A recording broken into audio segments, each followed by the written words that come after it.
On va prendre 1 minute pour comprendre comment lever une forme indéterminée 0 fois l'infini ou 0 sur 0. C'est parti. On cherche la limite de un égale n fois 1 sur racine de n plus 1. La première étape, c'est décomposer en suite simple dont on connaît les limites. Un, c'est le produit de n qui tend vers plus l'infini et 1 sur racine de n plus 1 qui tend vers 0. On a donc une forme indéterminée 0 fois l'infini. Avant de se jeter tête baissée dedans, on prend un peu de recul et on se rend compte que un, c'est n sur racine de n plus 1 et les deux tendent vers plus l'infini. Notre forme indéterminée 0 fois l'infini, ça n'est rien d'autre qu'une forme indéterminée l'infini sur l'infini déguisée. La méthode est simple, on factorise le terme dominant en haut et en bas. Sauf que là, on est bloqué parce qu'on a une racine au dénominateur. Du coup, on se débarrasse d'abord de la racine en multipliant en haut et en bas par notre racine.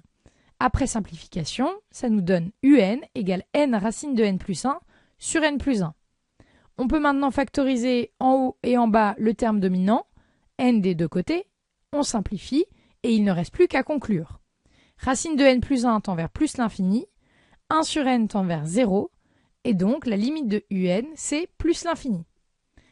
Quand on est confronté à une forme indéterminée 0 fois l'infini ou 0 sur 0, généralement, il ne s'agit que d'une forme indéterminée l'infini sur l'infini ou l'infini moins l'infini déguisée. Ici, c'est le cas, et donc on applique la méthode de la factorisation du dominant.